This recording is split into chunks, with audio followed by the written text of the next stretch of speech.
The crystal chandelier cast dancing shadows across the marble floor of the penthouse as Sarah Mitchell stood frozen in the doorway, her simple black dress a stark contrast to the designer gowns surrounding her. The entire party had fallen silent, 200 of New York's elite staring at the woman Marcus Blackwell had invited to humiliate. But it wasn't her modest appearance that had stunned them into silence. It was the recognition in the eyes of the most powerful man in the room. "Sarah?" The voice cut through the silence like a blade. Richard Blackwell, CEO and founder of Blackwell Industries, stepped forward from the crowd, his face pale with shock and something that looked remarkably like hope. "Sarah, is that really you?" Marcus Blackwell, the arrogant manager who had orchestrated this cruel evening, felt his smug smile freeze on his face as he watched his boss, the man whose approval he'd spent 5 years desperately seeking, rush toward the cleaning lady he'd brought here to mock. "Hello, Richard," Sarah said softly, her voice carrying across the silent room. "It's been a long time."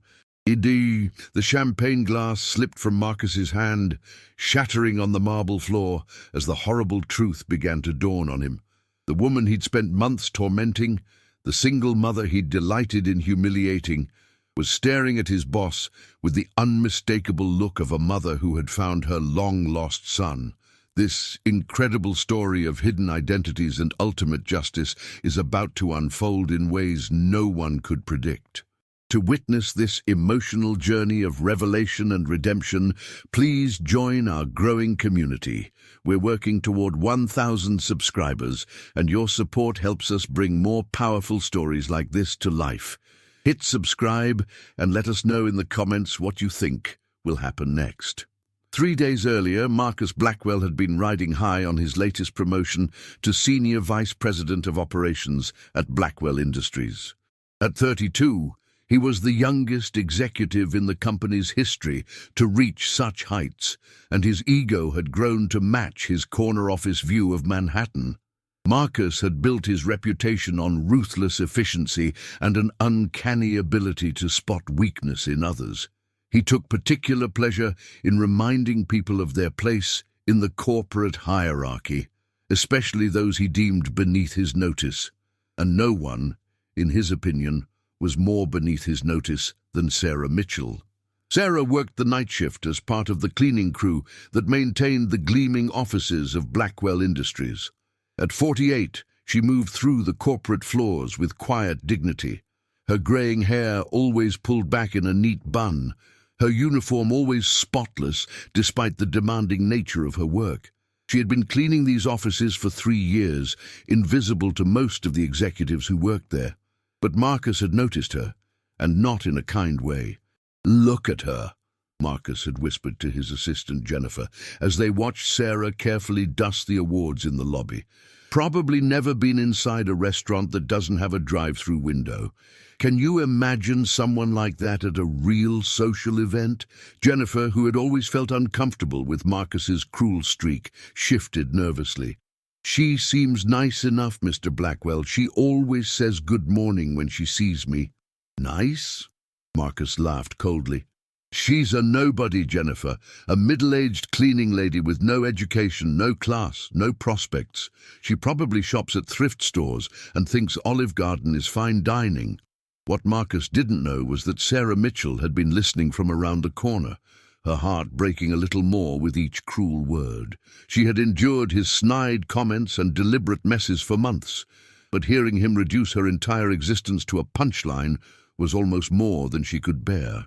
That evening, as Sarah cleaned Marcus's office, she found herself looking at the photographs on his desk, images of him at charity galas, yacht clubs, and exclusive parties. In every picture, he wore the same arrogant smile, surrounded by people who looked just like him, wealthy, privileged, and completely disconnected from the struggles of ordinary people. "Working late again, Sarah?" Marcus's voice made her jump. She hadn't heard him come back to the office. "Just finishing up, Mr. Blackwell," she said quietly, not meeting his eyes. "You know," Marcus said, settling into his leather chair with the casual cruelty of a cat playing with a mouse, "I've been thinking about you lately. Sarah's hands stilled on the desk she was cleaning. "Sir, I'm hosting a party this Saturday. A little gathering at my penthouse for some of the city's most influential people. Politicians, celebrities, business leaders. You know, important people."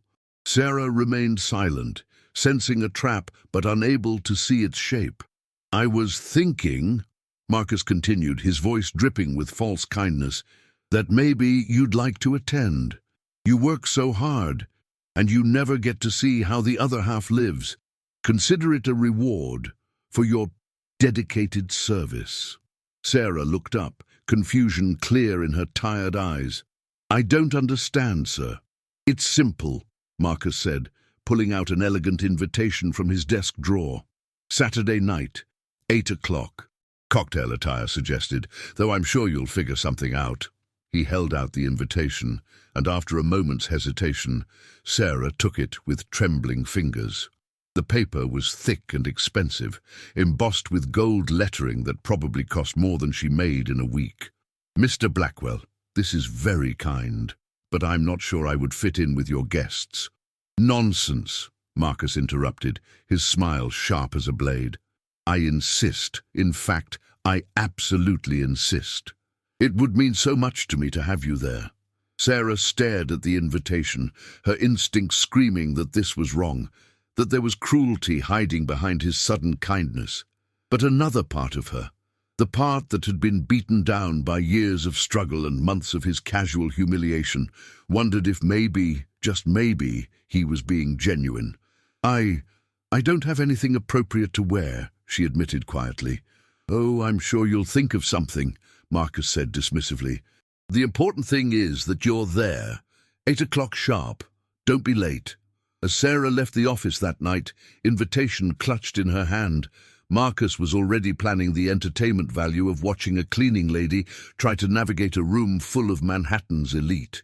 He could picture her awkwardness, her obvious discomfort, the way the other guests would look at her with barely concealed disdain. It would be delicious. What Marcus couldn't picture was the way his world was about to come crashing down around him. The next morning, Sarah stared at the invitation over her breakfast of instant coffee and toast.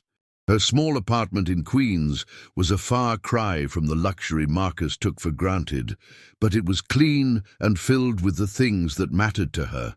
Photographs of her son from before everything went wrong, books she'd collected from library sales, and a small garden on the fire escape that brought her peace. "This is a mistake," she said aloud to her reflection in the bathroom mirror. "He's setting you up for something cruel." But even as she said it, Sarah found herself thinking about the party. When was the last time she'd been anywhere that required her to dress up? When was the last time she'd been invited anywhere at all? Her neighbor, Mrs. Chen, knocked on the door just as Sarah was getting ready for her day shift at the diner where she worked when she wasn't cleaning offices. "Sarah, dear, you look troubled," the elderly woman said, noting the worry lines around Sarah's eyes. Sarah showed her the invitation, explaining the strange encounter with Marcus. Mrs. Chen, who had lived through enough decades to recognize cruelty when she saw it, frowned deeply. "This man, he has been unkind to you before." "Many times," Sarah admitted. "But maybe he's trying to make amends?" Mrs. Chen shook her head. "Men like that don't make amends, dear. They make examples, but sometimes," she added thoughtfully, "the example they make isn't the one they intended." That afternoon, Sarah found herself standing outside a consignment shop in Manhattan, the invitation still in her purse. She had exactly $47 to her name after paying rent and buying groceries. But she was determined that if she was going to this party, she wouldn't give Marcus the satisfaction of seeing her look out of place. The shop owner, a kind woman named Rosa, listened to Sarah's story with growing indignation.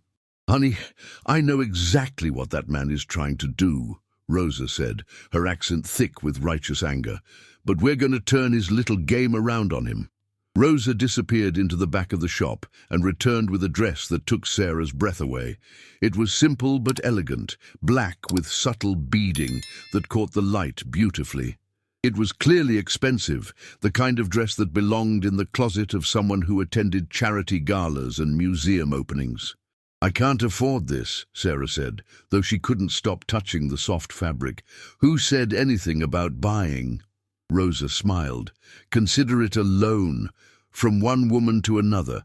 Sometimes we have to remind certain people that class isn't about money, it's about how you treat others." As Sarah tried on the dress, she caught sight of herself in the mirror and barely recognized the woman looking back.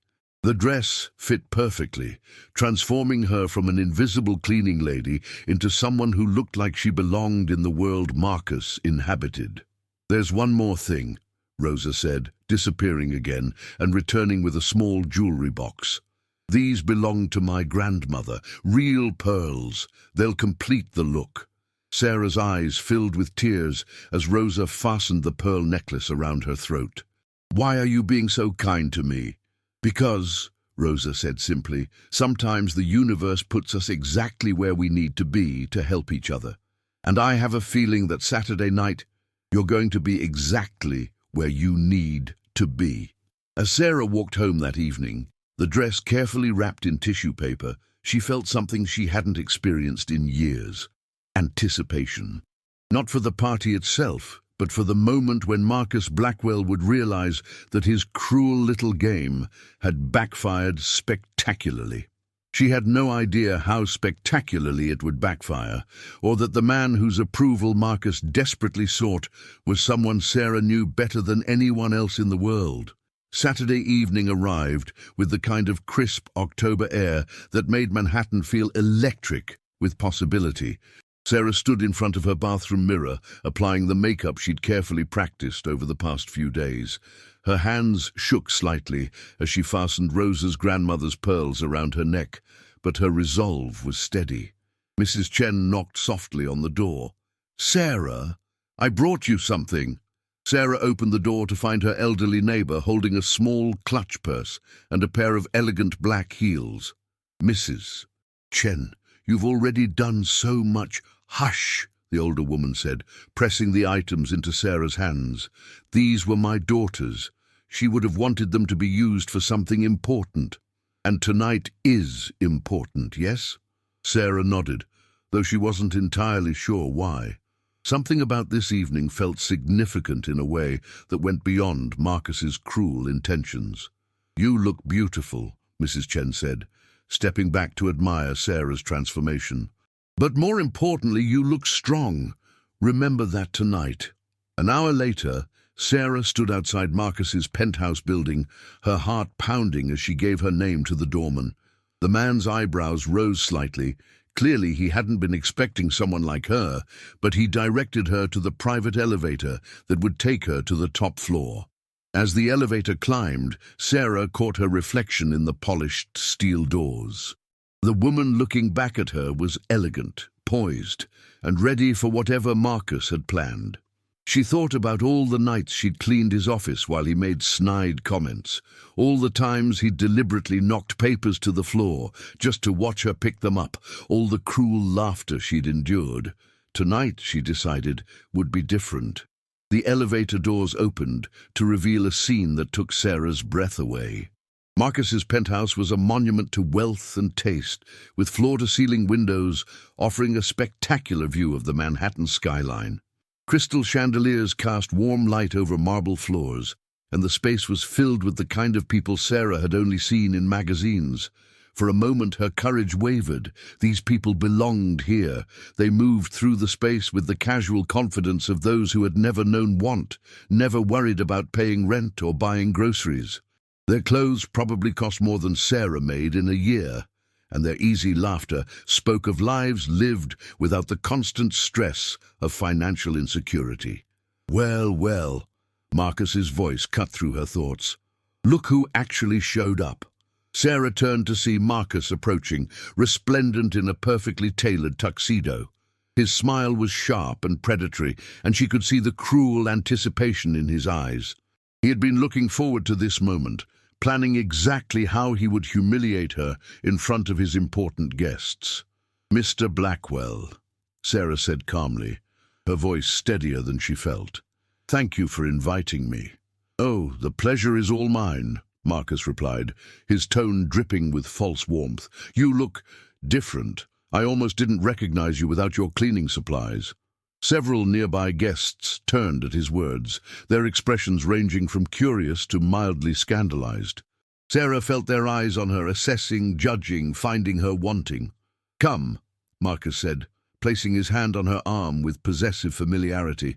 Let me introduce you to some people. I'm sure they'll be fascinated to meet you. He guided her toward a group of well-dressed couples who were discussing their recent trips to the Hamptons. Everyone, I'd like you to meet Sarah Mitchell. Sarah works at my company. Oh, how wonderful, said a woman dripping in diamonds. What department are you in, dear?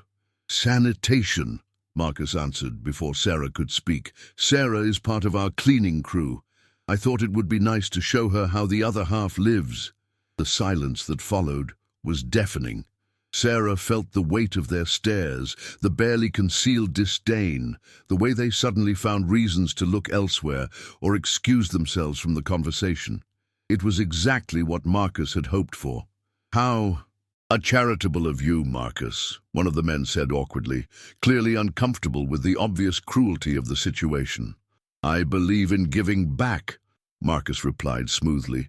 Sarah works so hard, scrubbing our floors and emptying our trash. I thought she deserved a night to see what success looks like.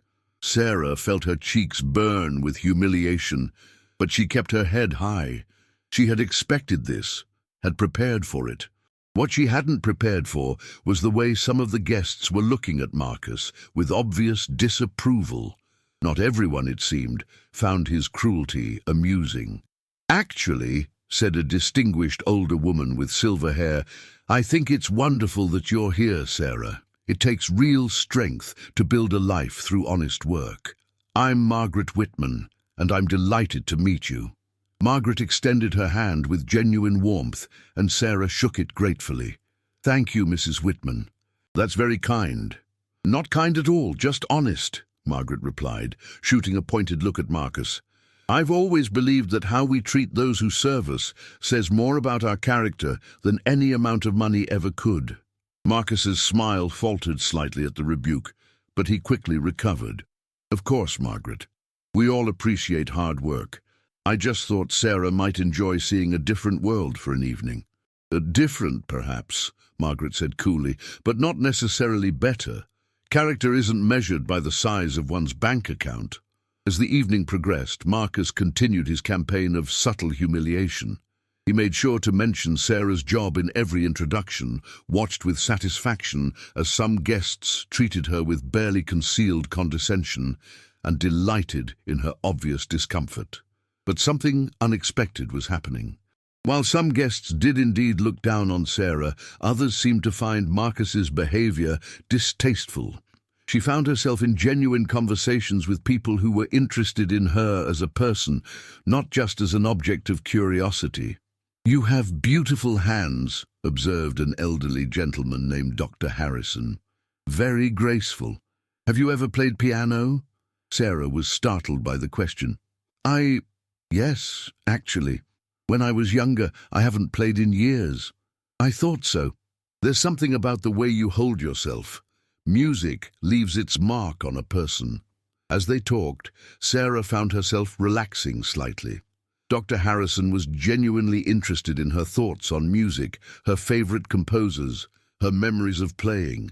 For a few minutes she forgot where she was and why she was there.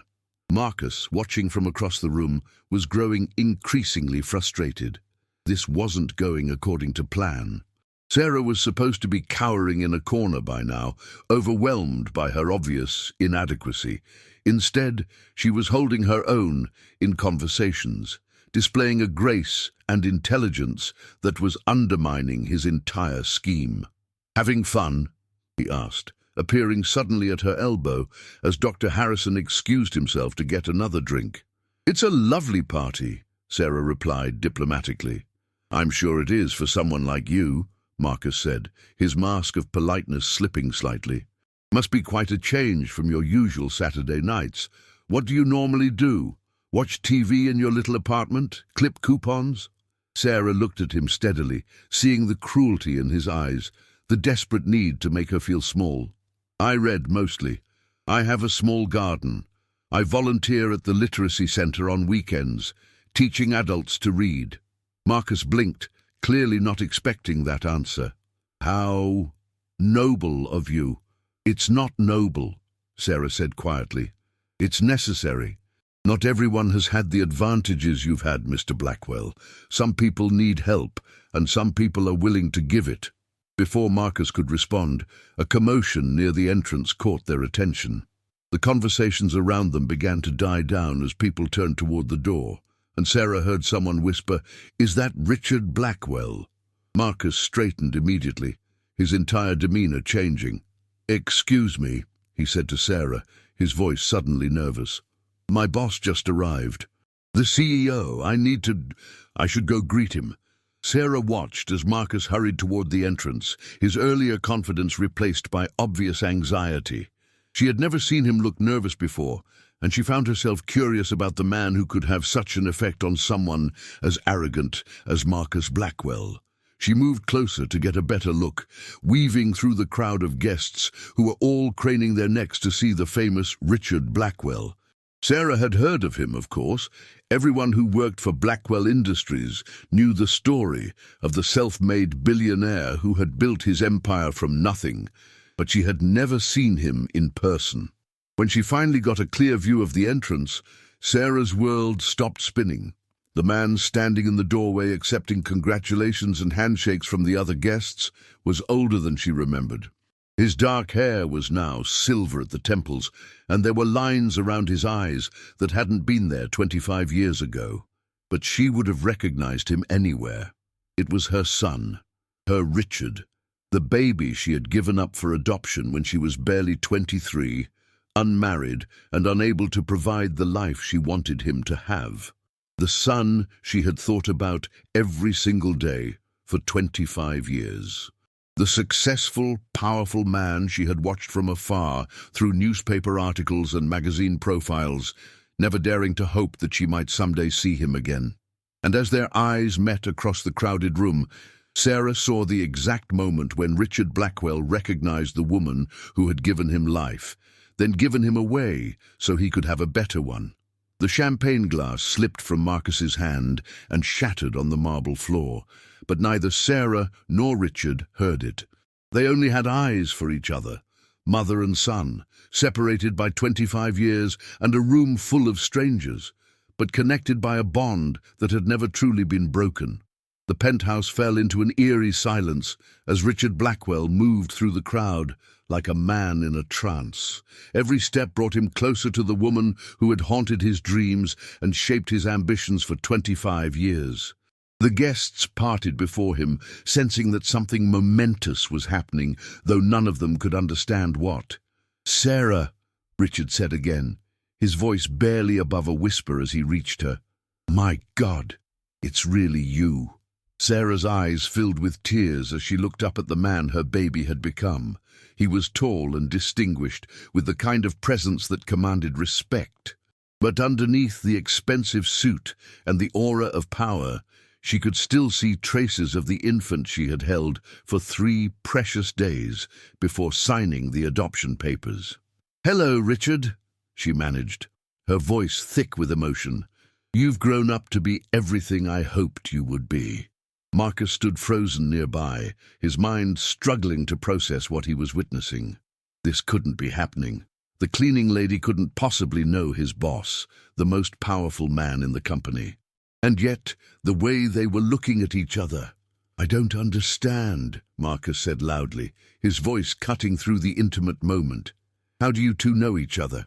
Richard turned to look at Marcus for the first time since entering the penthouse, and the younger man took an involuntary step backward. He had never seen his boss look so intense, so emotional. "Marcus," Richard said slowly, his voice carrying a dangerous edge, "would you care to explain why my mother is at your party?" The words hit the room like a physical blow. Conversations stopped mid-sentence. Champagne glasses paused halfway to lips, and every eye in the penthouse turned toward the unlikely trio at the center of the drama. Your mother? Marcus stammered, his face going pale. My birth mother, Richard clarified, never taking his eyes off Marcus. The woman who gave me life and then sacrificed everything to give me a chance at a better one.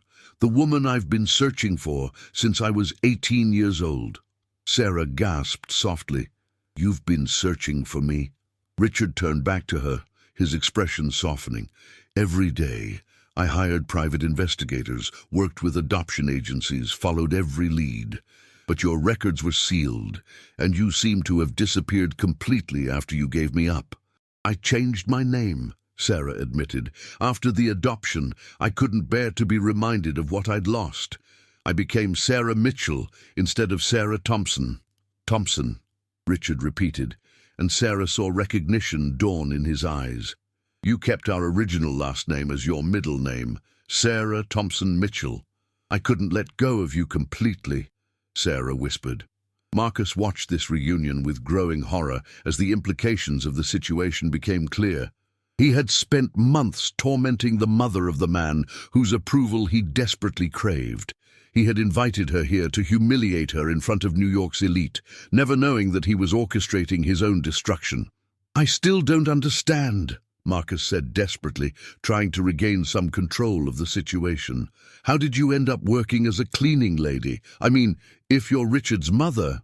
Because, Richard said, his voice turning cold as he focused on Marcus again. Life isn't always kind to young women who make difficult choices. Because sometimes good people face circumstances that force them into situations they never imagined. Because not everyone gets to start life with the advantages you take for granted. He stepped closer to Marcus, and the younger man could see the fury building in his boss's eyes. Tell me, Marcus, how exactly did you come to invite my mother to your party? Marcus swallowed hard, realizing that there was no way to explain his actions that wouldn't reveal his cruel intentions. She works at the company, and I thought... You thought what? Richard's voice was deadly quiet. I thought it would be nice to invite her. Marcus finished lamely. How thoughtful, Richard said, his tone making it clear that he didn't believe a word of it. And how have you been treating my mother at work? Sarah placed a gentle hand on Richard's arm. Richard, please, it's not important now. It's important to me, Richard said firmly. Marcus, I'm waiting for an answer. The entire party was watching now, and Marcus could feel the weight of their stares. He was trapped, and he knew it. We don't interact much. She's on the cleaning crew. That's not what I asked, Richard said. I asked how you've been treating her. One of the guests, Dr. Harrison, stepped forward. If I may, he said quietly, I couldn't help but notice earlier that Mr. Blackwell seemed to take particular pleasure in introducing Sarah as part of the cleaning crew. He made sure to mention her job to everyone he introduced her to, and his tone suggested that he found her presence here amusing. Richard's jaw tightened. Is that true, Marcus? I was trying to be inclusive, Marcus said weakly. Inclusive, Richard repeated, by making sure everyone knew she was just a cleaning lady, by treating her job as if it was something to be ashamed of. Margaret Whitman, who had been one of the few guests to treat Sarah with genuine kindness, spoke up. I'm afraid Dr. Harrison is correct. Your employee's behavior this evening has been quite inappropriate. He seemed to view Sarah's presence here as some sort of entertainment. Richard turned to Sarah, his expression gentle despite the fury radiating from him. Is this true? Has he been mistreating you? Sarah hesitated, not wanting to cause trouble, but the truth was written in her eyes. He's been unkind. But Richard, I don't want you to... Unkind how? Richard interrupted. He makes comments, Sarah admitted quietly, about my clothes, my background, my education. He leaves extra messes for me to clean up. He seems to enjoy making me feel small. The silence that followed was deafening. Richard stared at Marcus with an expression that made the younger man's blood run cold. You've been bullying my mother, Richard said, his voice so quiet that people had to strain to hear him. You've been using your position of power to torment a woman who works harder in a day than you work in a week. You brought her here tonight not out of kindness, but to humiliate her in front of these people. Richard, I can explain. No, Richard cut him off. You can't. There is no explanation for what you've done, no excuse for the way you've treated her. He turned to address the entire room. Ladies and gentlemen, I want you all to meet Sarah Mitchell, my birth mother. 25 years ago, she made the most selfless decision a person can make. She gave up her child so that he could have opportunities she couldn't provide. She was young, alone, and facing an impossible situation, but she chose love over keeping me with her. Richard's voice grew stronger as he continued. That child was adopted by wonderful people who gave him every advantage in life. They sent him to the best schools, supported his dreams, and helped him build the company that employs many of you. But none of that would have been possible without the sacrifice this woman made. He looked directly at Sarah, his eyes shining with unshed tears. She gave me life twice. Once when she brought me into this world, and again when she loved me enough to let me go. Sarah was crying openly now, overwhelmed by the public acknowledgement of the choice that had haunted her for decades. And you, Richard said, turning back to Marcus, you thought she was beneath your notice. You thought her work was something to be mocked, her presence here something to be ridiculed. You have no idea what real strength looks like, what real sacrifice means, what real class is. And DeMarcus tried one more time to salvage the situation. Richard, I'm sorry, I didn't know. You didn't know because you never bothered to see her as a human being, Richard said. You saw a cleaning lady and decided that gave you the right to treat her as less than human. Well, let me tell you something about that cleaning lady. Richard moved to stand beside Sarah, placing a protective arm around her shoulders. This woman worked 3 jobs to put herself through nursing school. She spent 15 years caring for terminal patients, holding their hands when they were afraid, comforting their families when they grieved. She left nursing only when her arthritis made it too painful to continue, and she took a cleaning job because she needed to work, not because she was too lazy or too stupid to do anything else.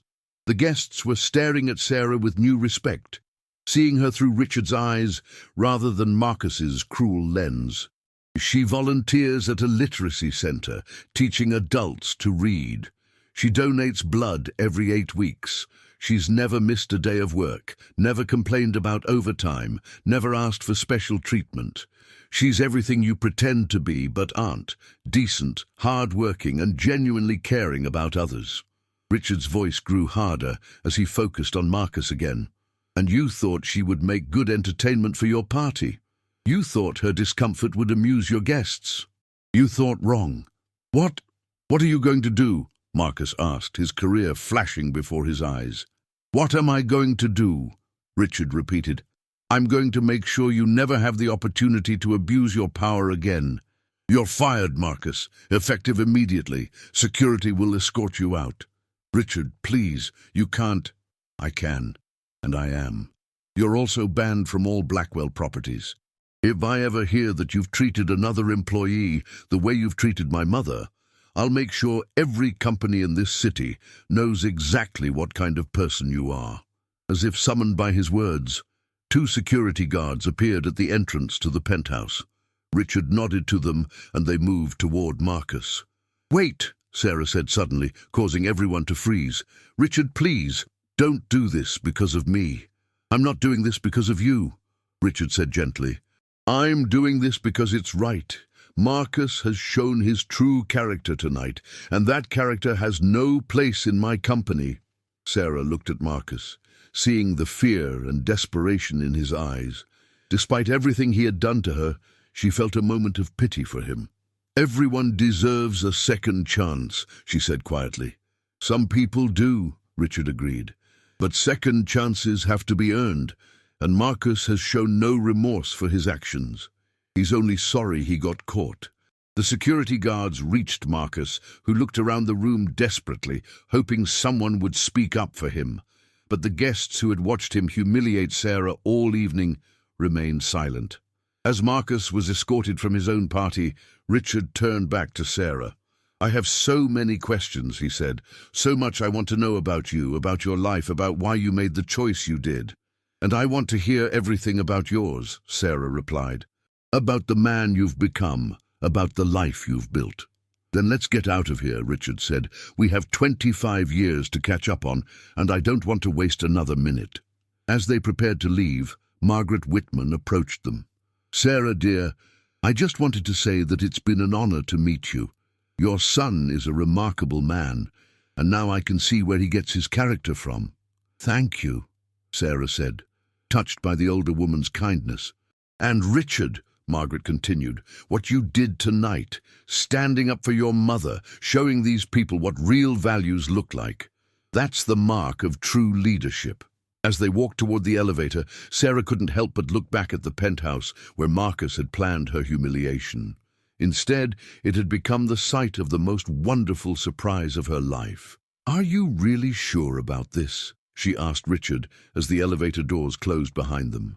"About firing him, I mean. I don't want to be the cause of someone losing their job." "You're not the cause," Richard assured her. "His own actions are the cause.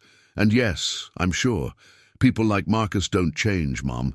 They just get better at hiding their cruelty." The word Mom hung in the air between them, and Sarah felt her heart swell with joy. After 25 years, she was finally hearing her son call her by the name she had dreamed of hearing again. "I've missed you so much," she whispered. "I've missed you too," Richard replied, pulling her into a hug that felt like coming home. "But we're together now, and I'm never letting you go again."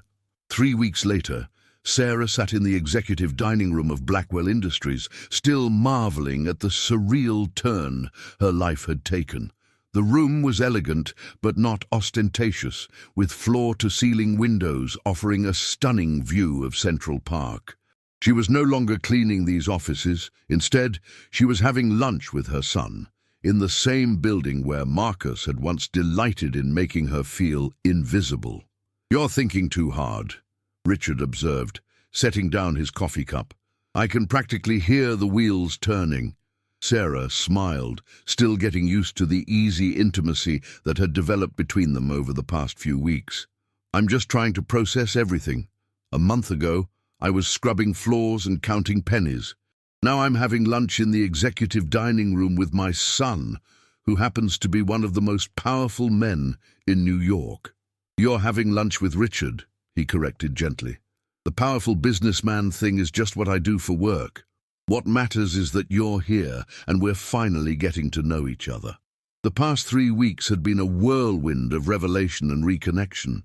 Richard had insisted that Sarah take a leave of absence from her cleaning job, with full pay, of course, while they figured out their new relationship. They had spent hours talking, sharing stories, filling in the gaps that 25 years of separation had created. Sarah had learned about Richard's adoptive parents, the Blackwells, who had loved him fiercely and given him every opportunity to succeed. She had heard about his struggles in school, his determination to build something meaningful, his loneliness despite his success. And she had shared her own story, the years of wondering if she had made the right choice, the pride she felt watching his achievements from afar, the regret that had never quite left her. "I have something for you," Richard said, reaching into his briefcase. He pulled out a thick photo album and placed it on the table between them. Sarah opened it with trembling hands and gasped. The first page showed a baby photo, Richard at 6 months old, grinning toothlessly at the camera. As she turned the pages, she watched her son grow up through carefully preserved photographs. First steps, first day of school, little league games, graduation ceremonies, college years, early business ventures. "Mom and Dad, my adoptive parents, they made this for you," Richard explained. "They always hoped that someday I would find you, and they wanted you to see that I had a good life. They wanted you to know that your sacrifice wasn't in vain." Tears streamed down Sarah's face as she studied each image. They looked like wonderful people. They were. Dad passed away 5 years ago, but Mum is still alive. She's in a care facility now, early-stage Alzheimer's, but she has good days. I'd like you to meet her." "I'd be honored," Sarah said, wiping her eyes. "Richard, I need you to know something. Not a day went by that I didn't think about you. I used to buy newspapers just to read about your company's successes. I was so proud of you, even though I had no right to be." "You had every right," Richard said firmly. "You're my mother. You gave me life and then gave me the chance to make something of it. I owe everything I am to you and to the Blackwells." A soft knock on the dining room door interrupted them. Richard's assistant, Jennifer, the same woman who had witnessed Marcus's cruelty, peered in hesitantly. "I'm sorry to interrupt, Mr. Blackwell, but there's someone here to see you. He says it's urgent." "Who is it?" "Marcus Blackwell, sir. He's in the lobby and refuses to leave until he speaks with you." Richard's expression hardened. "Tell security to escort him out." "Wait," Sarah said, placing a hand on Richard's arm. "Maybe we should hear what he has to say." "Mom, you don't owe him anything. After what he put you through." "I know, but people can change, Richard. Maybe he's learned something from what happened." Richard studied his mother's face, seeing the compassion that had defined her entire life. Even after being humiliated and mistreated, she was willing to give Marcus a chance to redeem himself. "All right," he said finally, "but we meet him here together. And if he says one word out of line, he's gone."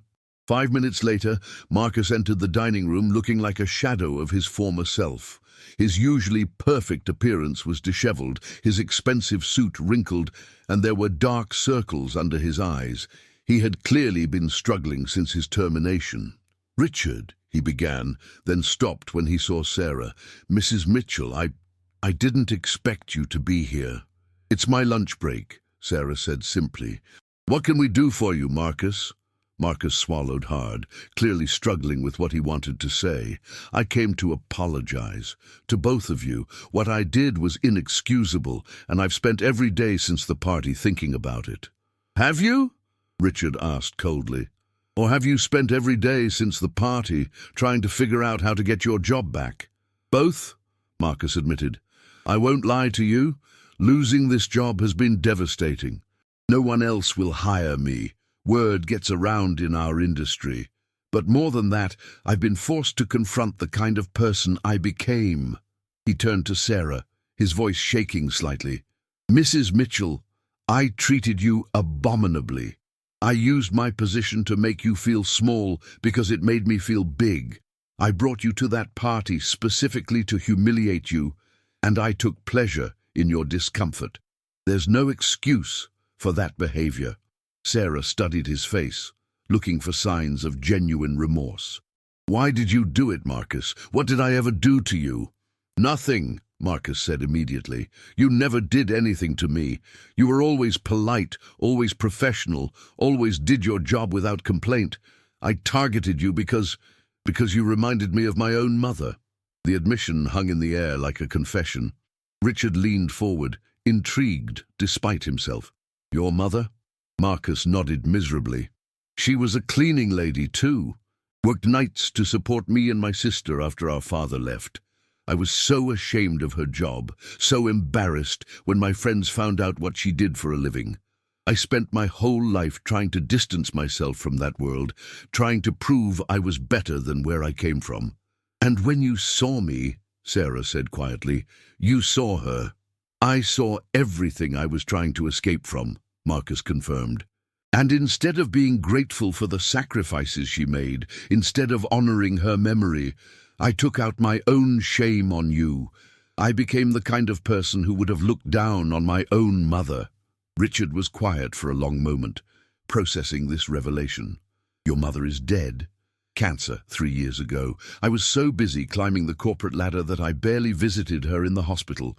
She died thinking I was ashamed of her, and the truth is I was. I was ashamed of the woman who worked herself to death to give me opportunities." Marcus wiped his eyes, not caring that he was showing weakness in front of his former boss. "Seeing you with your mother at that party, seeing the love and respect between you, it made me realize what I'd thrown away, what I'd become."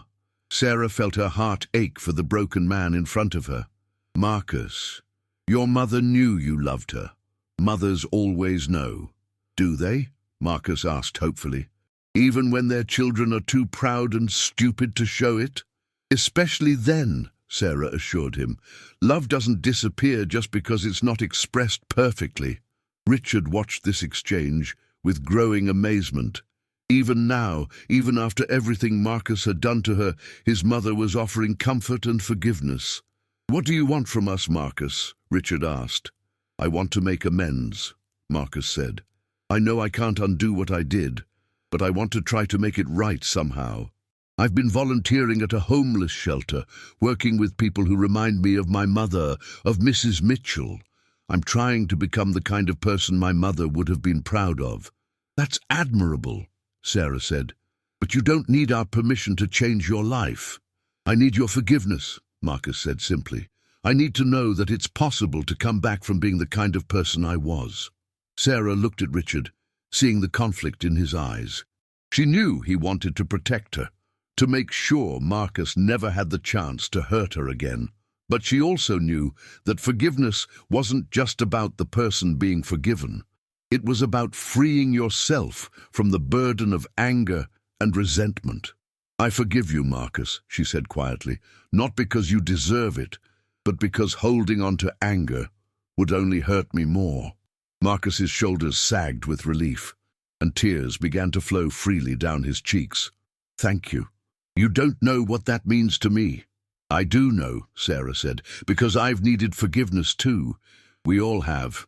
Richard remained silent, still processing everything he had heard. Finally he spoke. "Marcus, I appreciate your apology, and I'm glad you're working to become a better person, but forgiveness doesn't mean there aren't consequences for your actions." "I understand," Marcus said. "I'm not asking for my job back. I know I don't deserve it." "Good," Richard said, "because you're not getting it, but—" He paused, looking at his mother's expectant face. "There might be other opportunities for someone who's genuinely committed to change." "What do you mean?" "Blackwell Industries has a charitable foundation. We fund programs for underprivileged youth, job training for displaced workers, support for single mothers trying to get back on their feet. If you're serious about making amends, if you're really committed to honoring your mother's memory, maybe there's a place for you there." Marcus stared at him in shock.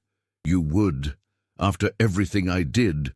"I would give you a chance to prove that people can change," Richard corrected.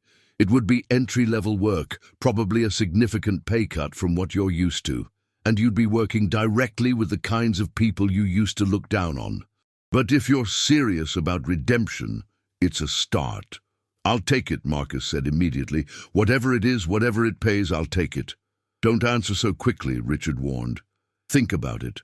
Talk to the people at the homeless shelter where you've been volunteering. Make sure this is what you really want, not just what you think I want to hear."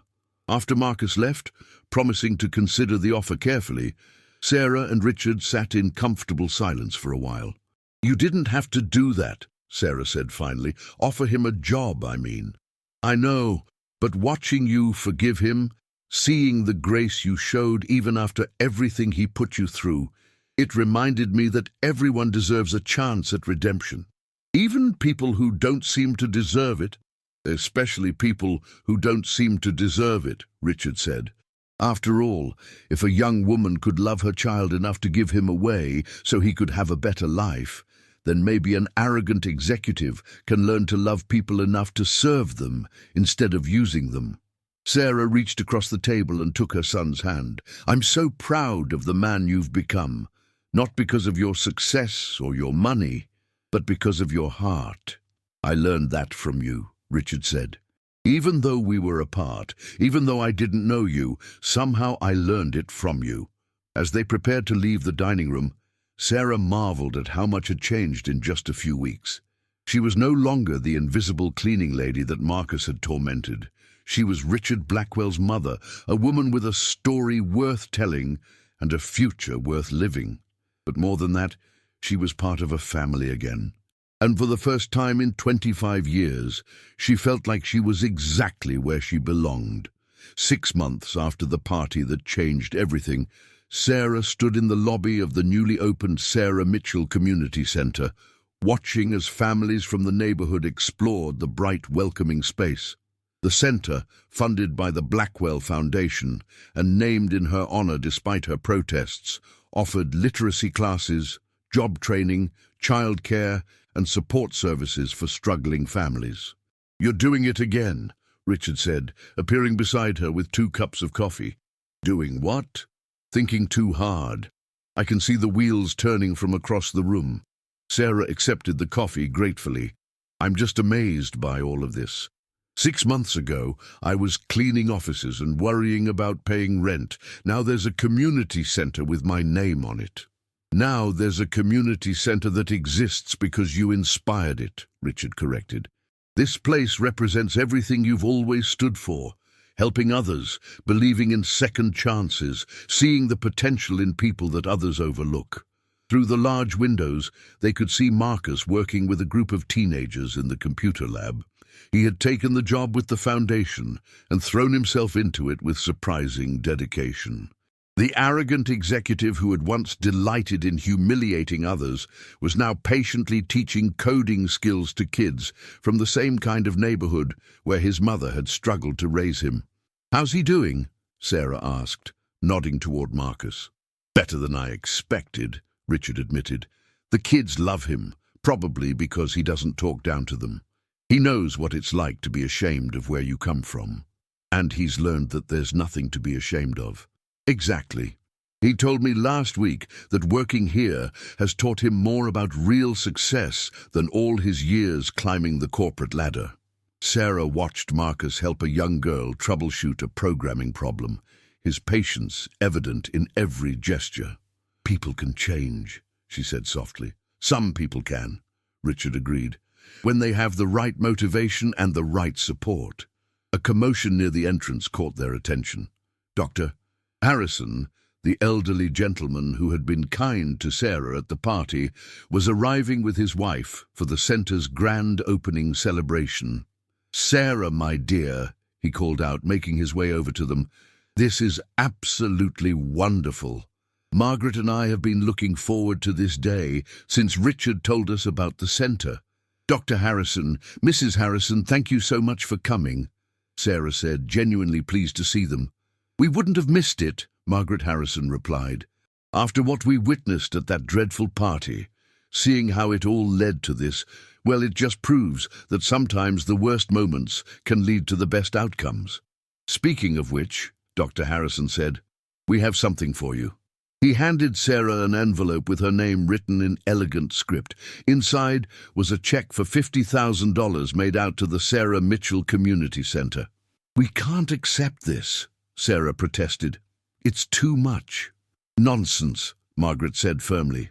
"Consider it an investment in the kind of world we want to live in, a world where people like you are celebrated instead of humiliated, where kindness matters more than status." As the afternoon progressed, Sarah found herself surrounded by people whose lives had been touched by her story. There were former students from the literacy center where she had volunteered, colleagues from her nursing days, neighbors from her building in Queens who had made the trip to Manhattan for the celebration. But the most meaningful moment came when an elderly woman approached her hesitantly. "Excuse me," the woman said. "Are you Sarah Mitchell?" "Yes, I am. My name is Eleanor Blackwell. I'm Richard's adoptive mother." Sarah's breath caught. She had been hoping to meet the woman who had raised her son, but Richard had warned her that Eleanor's Alzheimer's made visits unpredictable. "Mrs. Blackwell," Sarah said, taking the older woman's hands, "I've wanted to meet you for so long."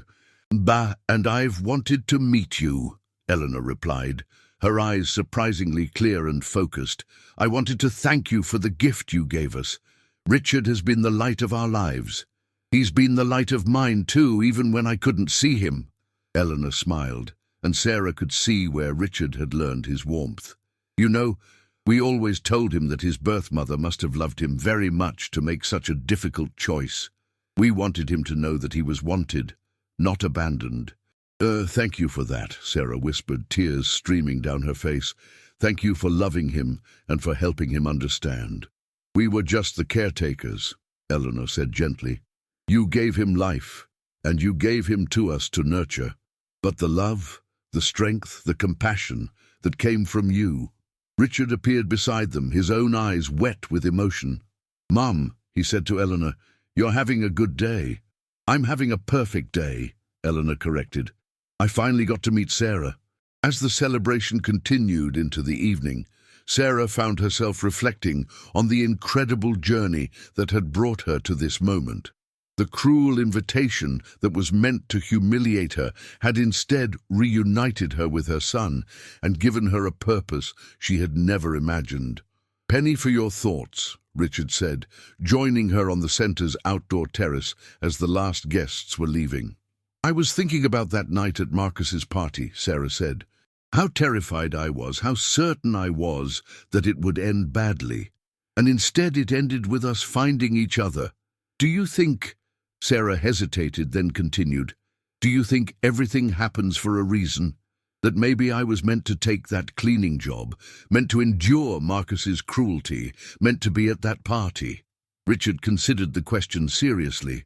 "I think some things happen for a reason, and some things just happen. But I also think that how we respond to what happens is what really matters," Richard said thoughtfully. "Marcus chose cruelty, but you chose dignity. He chose to tear down, but you chose to build up. That's what made all the difference." Sarah nodded, watching the city lights twinkle in the distance. "I spent so many years wondering if I made the right choice, giving you up for adoption. Wondering if you would hate me for it, if you would think I abandoned you. And now I know that love isn't about keeping someone close. Sometimes love means letting them go so they can become who they're meant to be." Richard put his arm around his mother's shoulders. "You didn't abandon me, Mom. You launched me. There's a difference." As they prepared to leave the community center, Sarah took one last look around the space that bore her name. Tomorrow, it would be filled with people seeking education, opportunity, and hope. Children would learn to read, adults would gain job skills, families would find support. "Richard," she said as they walked toward his car, "I have something to tell you." "What is it?" "I've decided to go back to school, to get my master's degree in social work. I want to do more than just volunteer. I want to make this my career." Richard stopped walking and turned to face her, his expression filled with pride and excitement. "Mom, that's incredible. Are you sure?" "I'm sure. For the first time in my life, I know exactly what I'm supposed to be doing. I want to help people the way you've helped me, the way the Blackwells helped you." "What about the cost? Graduate school is expensive." "I've been thinking about that too," Sarah interrupted with a smile. "I seem to know someone who runs a very successful foundation that provides educational scholarships." Richard laughed, the sound echoing through the quiet street. "I think that can be arranged. In fact, I think the Sarah Mitchell Educational Fund has a nice ring to it." "You're impossible," Sarah said, but she was laughing too. As they drove through the city toward Sarah's new apartment, a beautiful space in a safe neighborhood that Richard had insisted on providing, they talked about the future, about Sarah's plans for school, about Richard's ideas for expanding the foundation, about the possibility of opening more community centers in other neighborhoods. "There's something else," Richard said as they pulled up to Sarah's building. "I've been thinking about what you said about second chances, about people being able to change." "What about it?" "I want to start a program for people like Marcus, executives who've lost their way, who've forgotten that business should be about serving people, not using them. A kind of rehabilitation program that teaches them to use their skills for good." Sarah smiled, seeing the compassion that had always been at the heart of her son's success. "I think that's a wonderful idea. What would you call it?" "The Eleanor Blackwell Leadership Institute," Richard said, "after my adoptive mother. She always said that true leadership meant lifting others up, not standing on them to get higher." "She sounds like a wise woman." "She is, and so are you." As Sarah got out of the car, Richard called after her. "Mom?" "Yes?" "Thank you." "For what?" "For being exactly who you are, for showing me what real strength looks like, for proving that the best revenge against cruelty is kindness." Sarah waved goodbye and watched as Richard drove away, her heart full of gratitude for the unexpected turns that had brought them back together. As she rode the elevator to her apartment, she thought about the young woman she had been 25 years ago, scared and alone, making an impossible choice. That young woman could never have imagined this moment, reunited with her son, respected and valued, with a purpose that gave meaning to all the years of struggle. She had thought giving up her baby was the end of their story, but it had only been the beginning. 2 years later, Sarah stood at the podium in the main auditorium of the Sarah Mitchell Community Center, looking out at an audience filled with familiar faces. She was wearing her master's degree graduation cap and gown, having just completed her social work program with highest honors. "When I was invited to a party 2.5 years ago," she began, her voice strong and clear, "I thought it would be the most humiliating night of my life. Instead, it became the night that changed everything." In the front row, Richard sat beside Eleanor Blackwell, who was having one of her increasingly rare good days. Marcus was there too, now the director of the Foundation's Second Chances program, which had helped dozens of fallen executives find their way back to meaningful work. "I learned that night that our worst moments can become our greatest opportunities," Sarah continued, "not because the pain isn't real, not because the cruelty doesn't matter, but because we have the power to choose how we respond to both." She looked directly at Marcus, who had become not just a colleague, but a friend.